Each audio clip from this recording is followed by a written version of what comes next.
Bismillahirrahmanirrahim. Assalamu alaikum dear students and welcome to the channel Allama Iqbal Open University Educational Hub.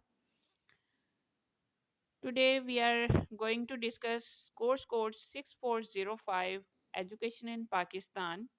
Chapter number 1 History of Education in Subcontinent का Part 2. Part 1 जो है वो आपके साथ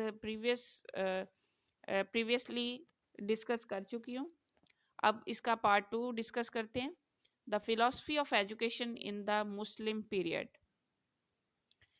इसमें education की जो मुस्लिम्स की फ़िलासफ़ी थी उसमें ये पॉइंट्स हैं, इनको हम डिस्कस करेंगे. Primary education, secondary education, monitorial system, examination system, setup of religious academies, educational societies, building and finances, general discipline. Primary education. In the elementary academies, the regular and formal education of a child used to being at the age of 4 years, 4 months and 4 days, and the teacher started it in the presence of the relatives and peers of the child. Primary education जो थी वो start की जाती थी जब कोई भी बच्चा 4 इयर्स का हो जाता था और 4 डेज मंथ्स और 4 डेज का होता था.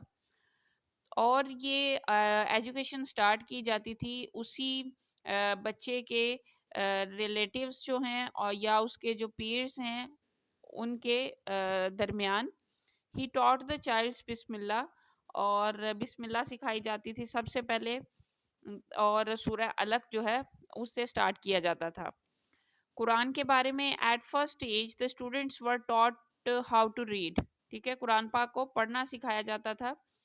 Having made the child acquainted with the letters of the alphabet along with their various forms and shapes, he was taught how to write the letter.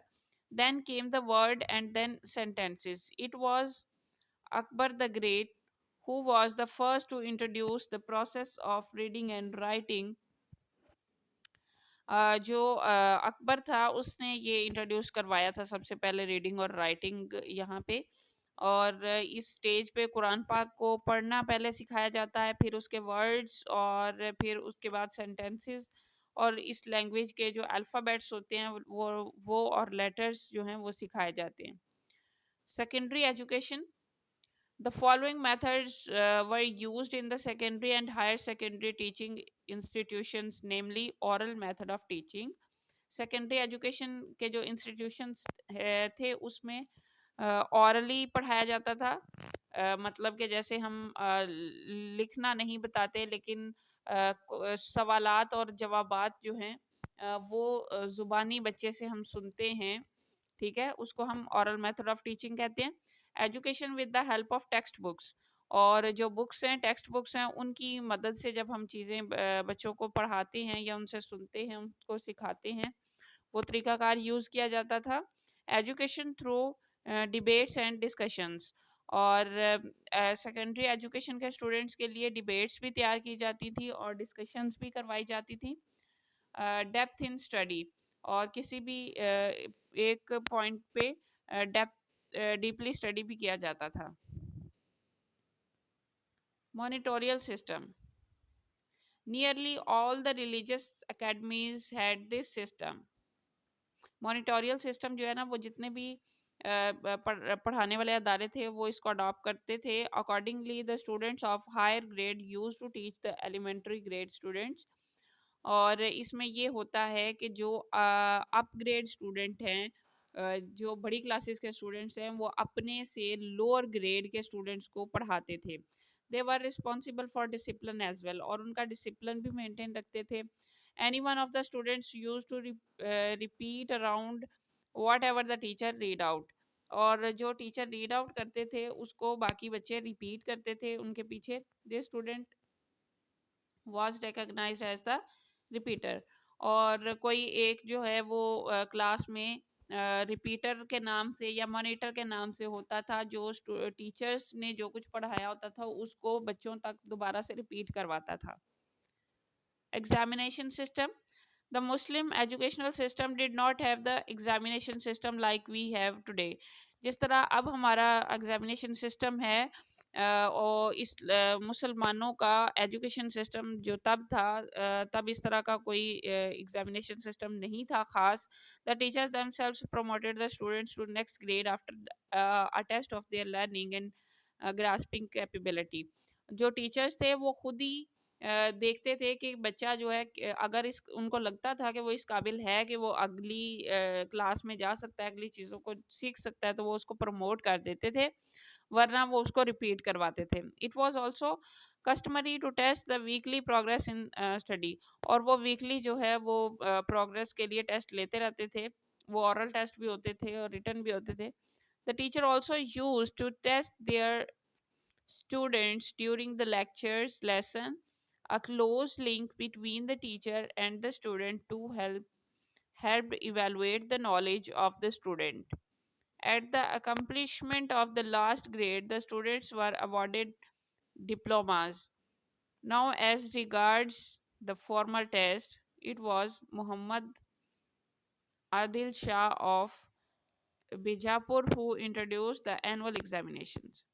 और तब वीकली एग्जाम्स होते थे, weekly test होते थे, और लास्ट अकम्पलिशमेंट के बाद उनको अपग्रेड किया जाता था, अवार्ड डिप्लोमा दिया जाता था, और नेक्स्ट ग्रेड में उनको प्रमोट कर दिया जाता था. ठीक है. और आदिल शाह जो है उसने एनुअल एग्जामिनेशन सिस्टम को इंट्रोड्यूस करवाया था. They always commenced from the month of जिलहज. Aurangzeb Alamgir also ordered for the monthly test.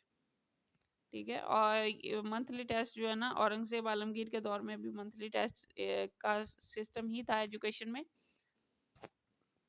Setup of religious academies.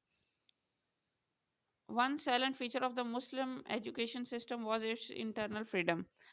The rules, nobles, and the rich set up academies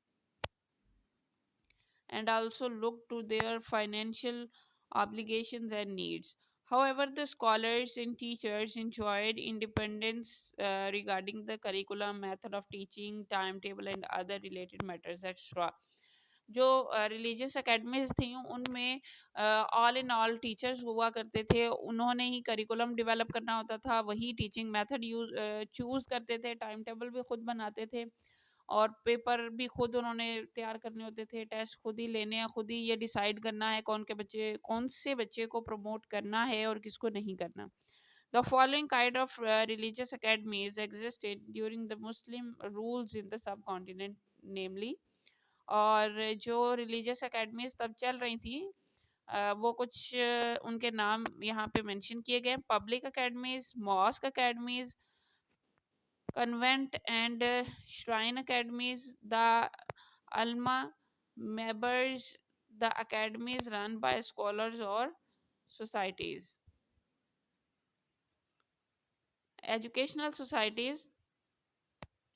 The societies and associations like the schools and libraries proved of great help in education progress. Such societies were generally formed by the members of the royalty who maintained at their country a galaxy of poets and scholars.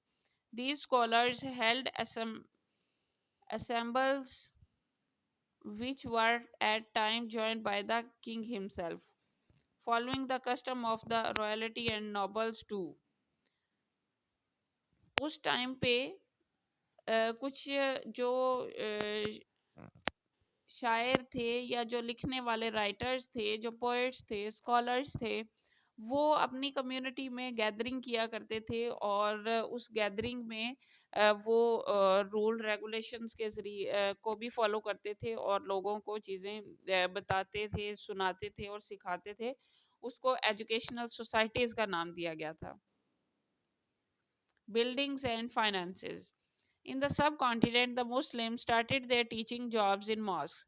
ठीक है. इन्होंने क्योंकि नई buildings तैयार नहीं की थी, बल्कि जो बिल्डिंग्स मौजूद हैं उन्हीं को इन्होंने यूटिलाइज किया था. मसाजिद में जो है इन्होंने टीचिंग स्टार्ट की. In the beginning there was no arrangement of buildings for academies. Gradually, the Inclination towards adjoining building for academies developed. Shah Jahan set up a separate grade academy in Delhi. ठीक है, जो शाहजहां है उन्होंने पहली academy personally academy की जो building बनाई थी वो दिल्ली में इन्होंने फर्स्ट टाइम बनाई थी. It's building was adjoining to the Jamia Masjid, Delhi. Moreover, in Lahore, Agra, Gujarat, and Ahmedabad, the academy buildings were constructed quite adjoining to the mosque. और उसको जितनी भी बिल्डिंग्स बनाई गई थी एकेडमी के लिए उनको मसाजिद के साथ बनाया गया था. General discipline. The educational system was independent with regard to its internal management. Therefore, no central concept was there for its discipline. Again, there were no prescribed condition regarding the admission procedure, etc. Nor was there any age limit for the purpose. In the academies the medium of instruction was Arabic. और general discipline जो था वो इतना इतना खास discipline नहीं था. Independent थे सारे एजुकेशन सिस्टम और सारी मैनेजमेंट जो थी वो इंटरनली टीचर्स के हवाले होती थी. टीचर्स जो चाहते थे जिस तरह उस तरह करते थे. जिस बच्चे को भी उन्होंने लाया जाता था वहाँ वो उसको एडमिशन दे देते थे. एडमिशन का कोई ख़ास प्रोसीजर नहीं था, ना ही एज लिमिट थी. और मीडियम ऑफ इंस्ट्रक्शन जो था वो तब अरेबिक था. Usually the admission were completed during the month of Shawwal. और उन्होंने एक मंथ रखा था कि जब जो है एडमिशन्स को कंप्लीट किया जाता था वो शवाल था. There were no fixed daily time table. Fixed जो है वो टाइम टेबल नहीं था डेली का. There was no fixed daily timetable. However, in the higher education academies, the teaching hours were from the morning prayer till the time beyond the night prayer, and they were not continuous in character. लेकिन जो higher education थी उसमें इन्होंने बस इतना time रखा हुआ था कि सुबह की नमाज से लेके तो रात की नमाज तक जो है वो ये तालीम देते थे. हमने अब मुस्लिम पीरियड में देखा कि तालीम जो थी उसको कैसे बढ़ाया गया. अब देखते हैं ब्रिटिश पीरियड में क्या कुछ हुआ. इसमें हम ब्रिटिश पीरियड को फर्दर डिवाइड किया गया है 7 पीरियड्स में. उन 7 पीरियड्स को हम डिस्कस करेंगे. जो फर्स्ट पीरियड है वो 1813 से स्टार्ट होता है. British parliament revised the character revised the charter and added clause 43 to it through a resolution authorized the East India Company to spend rupees 1 lakh annually on the promotion of English language and literature in इनका. अच्छा, इन्होंने अपने first period में 1 लाख जो है annually मतलब हर साल ये 1 लाख रुपया इस पे खर्चा करते थे कि उनकी जो इंग्लिश लैंग्वेज है और जो लिटरेचर है उसको प्रमोट किया जाए. The company was also allowed to set up schools and arrange lectures for this purpose. और इस मकसद को पूरा करने के लिए वो जो है जिस कंपनी को जो जिस महकमे को एजुकेशन का जो इनका महकमा तब था उसको वो इतना अमाउंट दी जाती थी कि वो इसमें स्कूल भी सेटअप कर सकते हैं और मुख्तलिफ लेक्चर्स भी ये करवा सकते हैं. In the clause the following 2 points were respect to education were very eminent, namely revival and development of literature and encouragement of the educated people in South Asia, or introduction of scientific knowledge in British councils. Here is a summary of the important educational events that took place between 1830 to 1835. The ministry, the missionary institutions too remained active during this period. ठीक है, बड़े active रहे वो इस period time period में। 1850 में 15 में the Bombay education society was set up by the government. ठीक है, गवर्नमेंट ने education society, Bombay education society के नाम से इसको डेवलप किया था। And in 1860s the Kolkata education institution was set up. ठीक है, कोलकाता एजुकेशन सिस्टम भी इन्होंने डेवलप किया 16 में। और 19 में raised the level of a college. इन्होंने एक उस इंस्टीट्यूशन को कॉलेज का लेवल भी दिया। Second period, following are the educational developments that took place in India from 1835 to 53. In 1836, Hughley College, Kolkata College and Medical College, Kolkata were established on new lines. ठीक है, 35 से 53 का जो area था, जो टाइम पीरियड था, उसको हम सेकंड पीरियड कहते हैं ब्रिटिश का एजुकेशन के हवाले से। तो उसमें जो चेंजिंग्स आई एजुकेशन में, वो ये थी कि जो कोलकाता में इंस्टीट्यूट बनाया गया था उसको मेडिकल कॉलेज बना दिया गया, और उसमें न्यू लाइंस जो हैं वो भी इस्टेब्लिश करवाई गई। 1844 में इंजीनियरिंग क्लासेस जो हैं वो भी स्टार्ट करवाई गई हिंदू कॉलेज कोलकाता में। और 1847 में इंजीनियरिंग कॉलेज जो है वो सेटअप किया गया था। Third period, during this third period, the following important developments took place in the field of education from 1854 to 1882.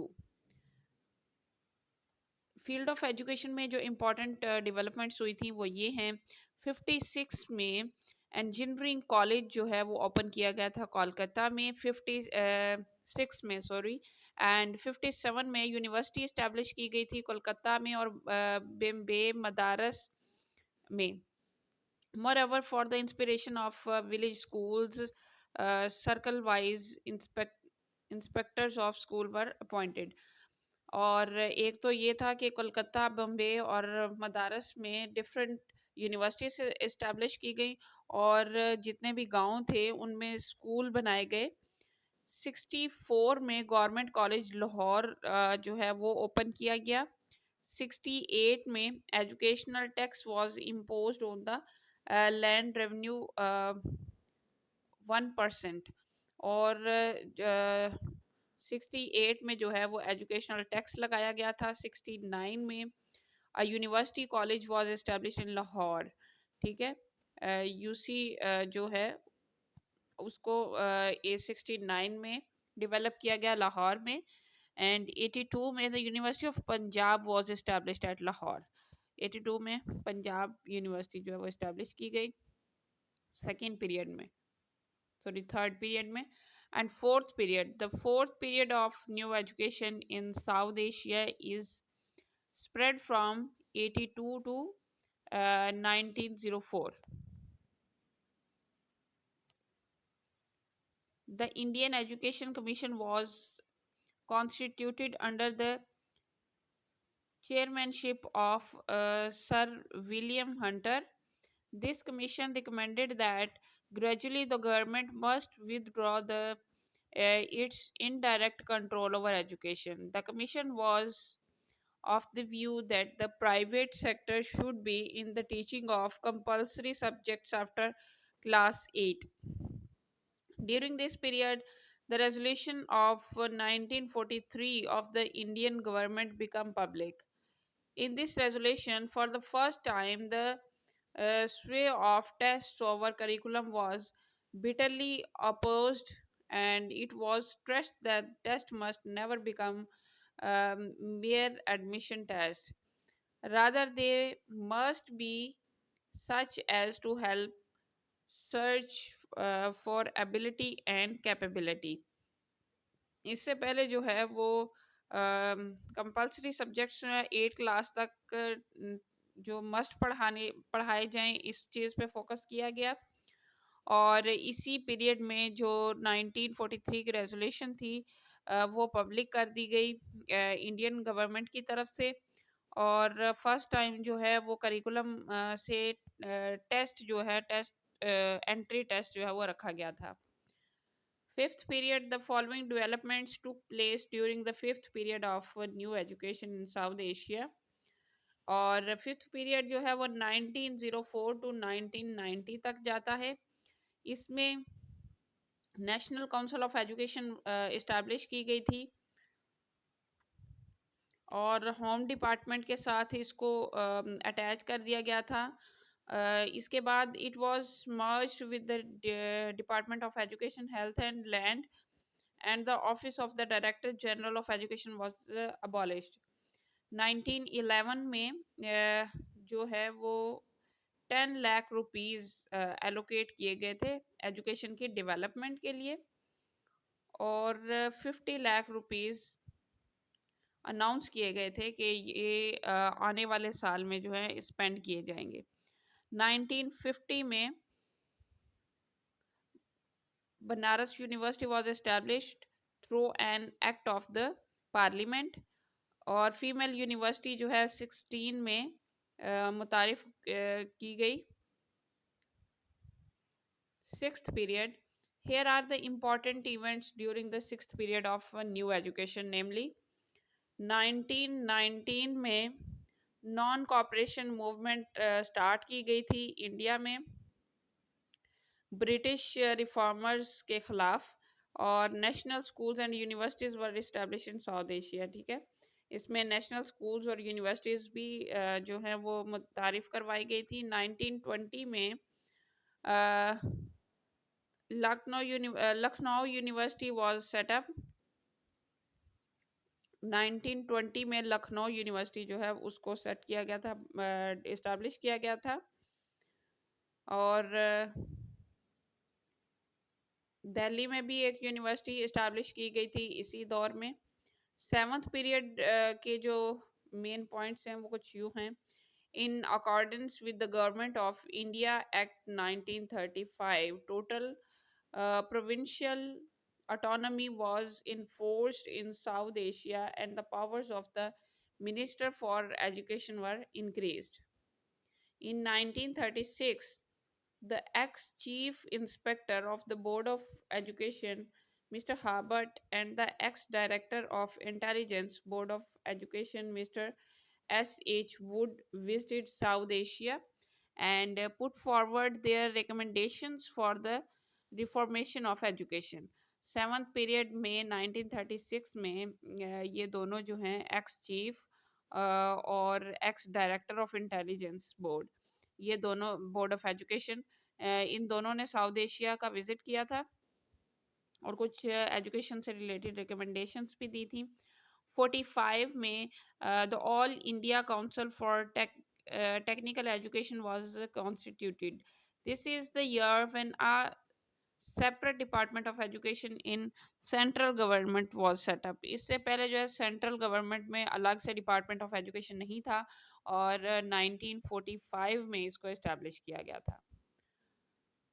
Objectives of the English education system in south Asia. South Asia में English education system के क्या objective थे देख लेते हैं। Producing civil servants, वो चाहते थे कि ज़्यादा से ज़्यादा जो है वो सर्वेंट्स प्रोड्यूस किए जाएं, और सर्वेंट्स को प्रोड्यूस करने के लिए वो अपना तालीमी निज़ाम पढ़ाते थे ताकि वो जो है अंडरस्टैंड कर पाएँ इनके एक्शंस को और फॉलो कर पाएँ जो भी इनकी इंस्ट्रक्शंस होंगी।